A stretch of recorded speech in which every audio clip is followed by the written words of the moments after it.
What's up, Leafs fans, and welcome to another episode of Leafs Digest. We're here tonight breaking down Leafs vs. Habs, Game 53 of the season. The Leafs get revenge on the Habs after losing to them 3-2 in overtime in their last game, winning tonight's game 5-2. Stay top of the North Division with 74 points. Keep the Habs chasing for that playoff spot. They're looking for one final point to lock up that spot. And I feel really good about the Leafs game tonight. They came out hot, 4 goals right away, open it up 4-0. Galchenyuk scores on the first shot of the game, gets one against his old team. Goody, I know you love that one. But I was pretty happy about it. Let's go over some of the key notes here as the game started. Foligno out. He's going to miss at least the next couple. Hyman out still. Bogosian still out. And then guys like Engvall gets in. Hall back in the lineup after that one. I know we weren't too concerned. Wearing the bubble as expected. And then a guy like Stefan Noesen gets his first look with the Leafs. Overall, I was really happy with this game, but I want to break down right away Alex Galchenyuk scoring against his old team. Josh, how'd you feel about that one? I know you're a Galchenyuk guy here. How sweet is it? You love to see it, and it happened exactly the way we thought a Galchenyuk goal should happen. He didn't get a lot of puck possession. It was basically a backhand shovel or chop at the puck, but he hit it at the right angle, got the goal. Again, I'm sure he wouldn't tell you it was the most skilled play ever, but goes up on the board like any other one. So I love to see that for Galchenyuk. A goal's a goal. I think a goal is a goal, and I think that the Leafs will take it any way they can get it in a season like this, and we got him in the right role. We're not asking too much of him. He gets to play with talented players, and like we saw on those old Montreal teams, which were really good, he had success, like 30-goal seasons, and we're not going to get that out of him, but really great stuff from him. Yeah, it was good to see him score too, because I think that at this point he can only continue to build confidence.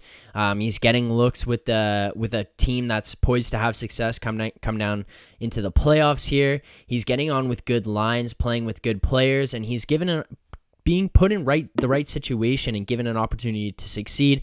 And I kind of just love him being able to actually get on the board. That's, I think, 3 straight games now for points with him. He scored against Winnipeg, assist against the Habs, and then he scores again tonight. He's got to be feeling good about himself, his chances to stay in this lineup going into the playoffs. And I think the Leafs have to feel good about him and his play, because he's really done nothing, in my opinion, to say maybe he can't play or he shouldn't be in this lineup. I think he's proving that he deserves to be there every night, and I'm liking what I see. But Leafs come out hot, 4-0.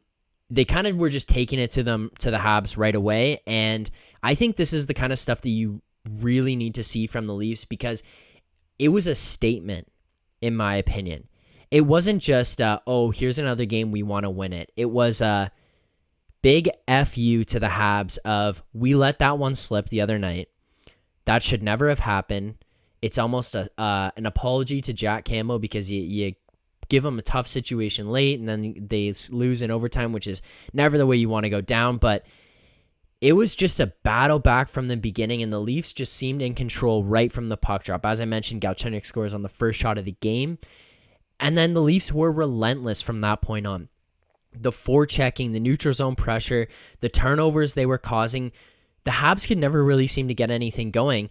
And as much as this is a meaningless game to the Leafs, I think it's an important game to the momentum and the attitude of this team, and especially the resilience that we're seeing from them now compared to previous years, because in the playoffs, your ability to bounce back from a loss, or a tough loss at that one, is so important. Every game that you play, every loss and how you react to it, or every goal against, is heightened. You can't look at a game and say, oh, damn, that one sucked, and now you're kicking yourself, and then you go into the next one with a bad attitude, thinking maybe we're going to lose again. You come out in the next game knowing tonight we are going to win this game, and that's exactly what the Leafs did, bringing it right from the opening puck drop. And I kind of just love seeing that from a team in general, because this isn't something that we've seen from Leafs teams in the past. You're right. We can start expecting the Leafs to punch back, which, I mean, literally and figuratively. Yeah. We're starting to see that, and it's been the first time in forever. And with the Leafs, for all my bettors out there, Leafs puck line tonight, it would have been the play, because you could have seen it coming. We did lose a really close overtime game. They tied it up late, and then Caulfield downing us in overtime. Again, We talked about Campbell probably not feeling great about that. The rest of the squad wanting to be better, knowing Montreal could be a foe really soon in the playoffs. All these things, we don't want their momentum to build that much. The Leafs are the better team. We expected a response tonight. I would have been really concerned if we didn't get a response tonight, but thank God we did. Jack Campbell looked really good. Early on, though, there was a few times, I don't know if you noticed it, in the first period, he went to go play the puck, and I was just like, get the hell back in the net, because it was really scary. There's like 3 plays you want to make. You want to send it up the boards, you want to stop it, or you want to stay in the net. I would rather that be the 3 plays he goes to in a game, not trying to make those fancy plays that almost bit him in the ass earlier. Yeah, he does seem to get a little overexcited when the puck comes to him on occasion. The only thing I would say is that I feel much more confident with him making a play like that than like Freddie Andersen making a play. I just think like whenever Freddie has come out to play it, it seems to have, maybe it's not always the case, it's just especially like a typical like Toronto sports fan in me is like, it stands out way more than other plays. Is just him throwing pizzas up the middle or like giving a bad turnover or falling down behind the net. So I'm like, oh my God, every time Freddie comes out.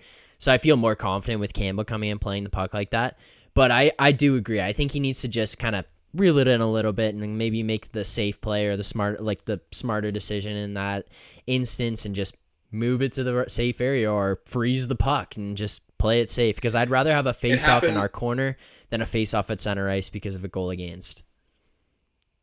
Well, exactly. It happened twice in a row really early in the first, which is why I didn't like it on just first take, because I was seeing this and thinking, oh no, he doesn't look calm and poised, but it was a great game for him, so I don't have a ton of negative to say to Campbell. Yeah, here's one thing I noticed too, and you can kind of weigh in on your opinion on this, but it's one thing I've noticed with this Leafs team, and especially with Hyman being out, is that in previous years, if you're missing a big dog or you're missing someone who brings hustle and intensity to the game, the rest of the team tends to lack it. The rest of the team tends to fall behind and lean on that excuse or lean on that crutch of, oh, well, we don't have this guy, so we're missing that. We need him back. And I really noticed it tonight, and it was brought to my attention because I was watching, obviously, the TSN broadcast, and Gord Miller brought up the Habs are really missing Gallagher because Gallagher brings intensity and fire to the team. But here's my thought. Gallagher is not a superstar player. Gallagher is not a guy to score 40 goals like the Leafs have, guys on their team who can do that, guys who can play in the top 5 in points in the league. He's not one of those guys. When a guy like Gallagher goes out for the Habs, they go to what the Leafs used to be. They lean on that crutch of, oh, he's missing, and this is what we need him back, and we'll get there. We'll bring that back. We'll have that intensity. The Leafs now, with Hyman being out, and this is no knock on Hyman at all, but the Leafs have not missed a beat. The Leafs have not lacked intensity with him being out. The Leafs have not let anything go by the wayside and say, oh, well, when he comes back, things will pick up. Our penalty kill will get better when he comes back. No. Like, they have just kept on rolling, and I think that's a testament to a team that is super, super well built in depth and has a much better attitude and just overall team resolve. And I think that is something that is being so key in the change of the attitudes and just the overall make of this team from previous years. And so what do you think the biggest catalyst to that change would be? Because that's a really deep type of change we're speaking about, where they want to reverse an identity that's been ingrained of losing for a long time and learning to punch back like we have, and learning to not rely on blaming people who aren't in the lineup or saying, oh, this guy's still a year away. Mm-hmm. There's no more excuses. So do you think that's been a Sheldon Keefe thing? Do you think that's been a Joe Thornton, Wayne Simmons, Jason Spezza type thing? Who has been the biggest person to help reverse this terrible character we've had for so long? So I don't think it's one thing in general, but I think that the way I look at it is almost like if you were to break down like a trade tree, kind of like, oh, it starts here and these are the things that influenced it. And what I mean by that is that a guy like Auston Matthews, or guys like Auston Matthews, Mitch Marner, and William Nylander, those 3 guys continue to bring the intensity and bring the pace of play every single night. And I think that is a combination of the things you've just mentioned. I would start with maturity. Years in the league, they're learning the league, they're learning how to play in it, they're learning how to bring it every night and go through the ups and downs. B, Sheldon Keefe coming in as the coach and changing the overall outlook of the team, how the team plays, how the team goes by its day-to-day business. And C, veteran leadership like Joe Thornton, Jason Spezza, Wayne Simmons, Jake Muzzin. These are guys who have been there before. They've won. They've been around anything and everything you could possibly imagine in the game of hockey to this point. And I think that these are the guys who just say, like, boys, tonight we need to win. Like, we're going out there, we're trying to win tonight. And they just bring it every single night. And they influence those guys, Matthews, Marner, Nylander, to just keep bringing it every night, regardless of if they are learning it on their own or not. These guys just further influence it. And with the culture that's being built around this team, thanks to Dubas and Sheldon Keefe, I think that's really influencing it. Definitely. And I think Brendan Shanahan has a big hand in there. He's been Agreed. a part of the team for a long time. And I think he's a guy that more than anyone from the management wanted to see the Leafs toughen up. I think that's definitely a fair assumption that a guy like Shanny was frustrated with the place the Leafs were in for so long. And to move on to, we're talking about how the talents come along too in that whole sort of segment there. Auston Matthews gets his 40th. Yeah. At this Machine. point, I got another question for you. He's had a couple injured games this year. I heard someone say this, and I didn't necessarily disagree.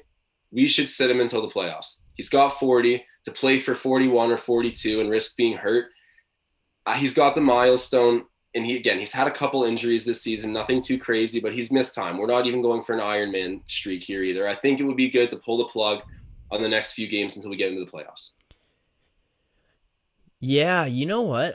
I hadn't really considered it. But now that the milestone's out of the way, he's got 40. I think it would be a good idea. I'm on board with that actually, Giddy, because they play meaningless games coming down the stretch here. I'm pretty sure they play Montreal. They play Montreal this Saturday. I think they play Vancouver one more time, and I think they play Ottawa again. These games mean nothing. They mean nothing, and you don't want Auston Matthews to just re-aggravate that wrist again after he's already got 40. Like, it's just like what you're saying. Like, what's he going to do now? Like 42? Yeah, it's pretty cool, but it's 42. He's already got 40. In the grand scheme of things, people are going to look at it and say, yeah, he had a 40-goal season. Nobody's going to look and say, oh, wow, oh my God, he had 42 that year. If he got 45 or he pushed to 50, it's like, okay, that's another thing. If he was sitting at 44 right now, I'd be like, okay, let the kid play. Like, let's get 45. But you're right. I think he's just too far away from maybe another milestone in that sense. So I think I'm on board with that. Sit him out and give him some rest. Like I said, if it was a season 2 where he hadn't missed a single game, maybe even then you would take that slight detail and take it into consideration to let him play the rest of the season. But truly, at this point, he's your greatest asset. So to risk losing him in what you call the meaningless stretch of games, which in the greater scope of things and the greater, like, what you want to do with this season, it is meaningless. You're going for a cup. Exactly. And Matthews even said that in the post game, like, these things are great, but I know hockey players are wired to say pretty much one thing and one thing only in an interview, but he reiterates it. They're here to win a cup. And, he couldn't stop talking about how well he thinks Mitch has come along into passing and helping him get to this 40-goal mark. So it's good to see the selfless attitude from Auston. He wants to win. It's about the collective this year. Yeah. It's great stuff. But he will, in my opinion, if we're doing the right thing here, I would love to see him sit the rest of the season just to avoid something terrible happening. Like, could you imagine losing Matthews in one of these games? No, like, oh my God, I don't want to say, I'm knocking on the wood. Yeah, exactly. No, it's not worth it. Let him rest. Give some other guys more opportunities to see more minutes. See how the rest of the team performs with a guy like that out, because you obviously want to see the team like pull through and just say it. Just like we just talked about, their resiliency of, hey, this guy's out, but we're still going to do it. So you give that team that opportunity and say, what happens in the playoffs if somebody goes down? Because obviously, best case scenario, not like knock on wood again, no one does. But it's the playoffs. And even if somebody doesn't go down, maybe a guy starts playing at 75%, 80%. And now everyone else needs to step up their game and fill in that hole. And I think it would be almost an opportunity to just test guys again here and say, hey, here's your opportunity. Show us what you got. Show us what you can do. It's like how they're mix the lines up again tonight. Like guys are moving up and down the lineup. Thornton gets on the first line. Simmons slides in on the second here and there. And Nosen gets in the lineup. Engvall scores a goal. And just you see things from different guys. They just get a chance. And let's see if you can make an impact come playoff time. Now, Goody, I texted you earlier today, and I told you I have a take. This may send Leafs Digest and Leafs Nation into a bit of a frenzy. It's either people are going to love me for this one, or they're going to hate me.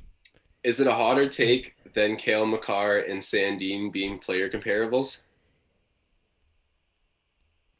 It's close. It might be hot. It's probably hotter because I think the context of the Cale Makar Sandin was justified in that neither of us said he is Cale Makar. We just said he's got flashes and could reach that style of game. But here we go. With Jack Campbell winning tonight's game, or being in net for tonight's game, and going and putting his record, I think it's at 16-4-1.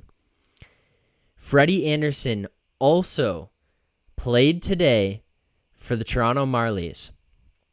He let in 2 goals on 14 shots, only played 30 minutes of ice time. There's only 3 games left in the regular season, and you have a guy in net for you with the big club who is rolling, just rolling. The boys love him. The fans love him. His record, his stats, they speak for themselves. I'm going to call it right now. Frederik Andersen will never start a game for the Toronto Maple Leafs again. Not just this season, again. I'm calling right now, this is the end of Freddie Andersen's starting goaltending regime with the Toronto Maple Leafs. That is a flaming hot take. But things with hockey goalies, they happen abruptly. Mm-hmm. They get hot and cold. Freddie's clearly been cold now for a while, and coming back from injury with the timing of things, I could see how maybe it's not going to translate into the right now. And if Jack Campbell goes on to win a cup with us, then he's going to be there on opening day too in the net. So I know what you mean. And the goal is to win a cup. And I think we're looking in that direction, even with Campbell in the net, who was our backup for the majority of time leading up to now. Mm-hmm. Flaming hot take. It is definitely that. And I would hate to see it. I would hate to see it because Freddie is an awesome player, and it's tough because Freddie has never panned out to exactly how good we know he's capable of being. Mm-hmm. And that's partially the construction of our team, right? It's never been as good as it is this year. Right. But still, we can't deny a guy like Campbell. And I would rather actually just ride the hotter goalie long term, because when you give a big contract to a goalie, like look at Carey Price's contract, right? Obviously, Carey Price is a world-class goalie, but is he playing great this year? No. And he's injured now, but leading up to now, it's just looked like a terrible contract. And there's been teams like the Penguins who win with a guy like Matt Murray. Yep. Matt Murray wins with the team on a great contract. Awesome. The league thinks he's great. Goes and signs with Ottawa on a fat contract. Not good. So I would rather just ride a guy like Campbell. But I don't know. It's tough. It's tough from a sentimental point of view. I love Freddie, and he's been a big part of this team and the culture for a while. And probably one of the few positive parts of the culture in terms of how he carries himself. He's a real pro. Yeah. Okay. So here's like part of what I was thinking too, and you brought it up there with Matt Murray, is that I would happily give up Freddie Andersen and long-term goaltending stability for a cup this year, or for a cup within the next 2 to 3 years, or 2 cups within the next 3 years in terms of the Pittsburgh Penguins and what they did with Matt Murray, because yeah, like I kind of almost see it as a bit of a combination of the Murray-Binnington situation. And what I mean by that is you look at Pittsburgh, they were riding Fleury. Fleury was their guy. Fleury wasn't playing well in that first series of the playoffs. They switched Murray in. Fleury was playing. He wasn't playing that well. Switch Murray in. Murray rides them, or they ride Murray all the way, win a cup. This one happened a little earlier, almost in a similar situation to the St. Louis one, where you have Freddie kind of being your Fleury. All of a sudden he goes down, and your Murray / Binnington comes up and just rides it all the way through. And I say that because Binnington came in during the regular season and ran through the regular season, had an unbelievable year, historic year, boom, all the way through, wins the cup. Do you think St. Louis or Pittsburgh is upset with their goaltending situation right now, considering they won Stanley Cups within the past few years? And on top of that, do you think that a starving hockey community like the Toronto Maple Leafs hockey community would be upset next year that Freddie Andersen isn't here anymore when we won a cup this season? Because I don't. Yeah. No, we'll have like another 100 years to go win one. Yeah, so at that rate, no one would be complaining. Yeah. You don't even need to go look as far as, the other team in Toronto, what they did with Kawhi Leonard. We mortgaged our whole future, sold our soul to go win the 1 year. With the Leafs, obviously a way different context with what we're talking about, but you got to go with what works. Yep. If it's not broke, don't fix it. And to call right now the best start in Leafs history for Jack Campbell broke, that's just not correct. He is out there doing a great job for us, and the team loves him. That was an underrated point by you.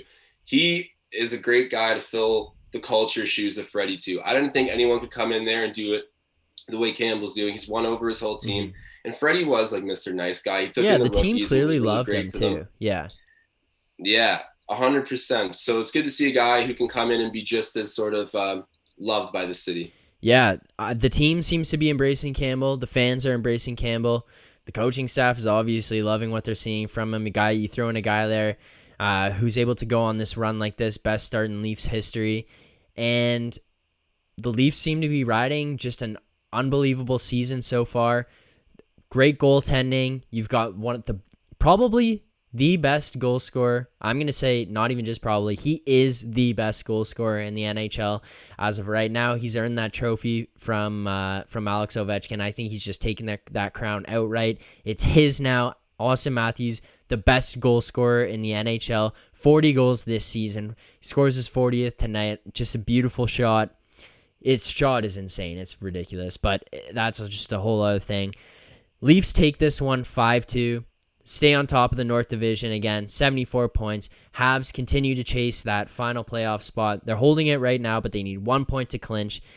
And that's about all she does for Game 53 of the regular season. Leafs versus Habs, 5-2 win. We will see everyone after the next game, Saturday, May 8th at 7 p.m. versus the Habs. Signing off.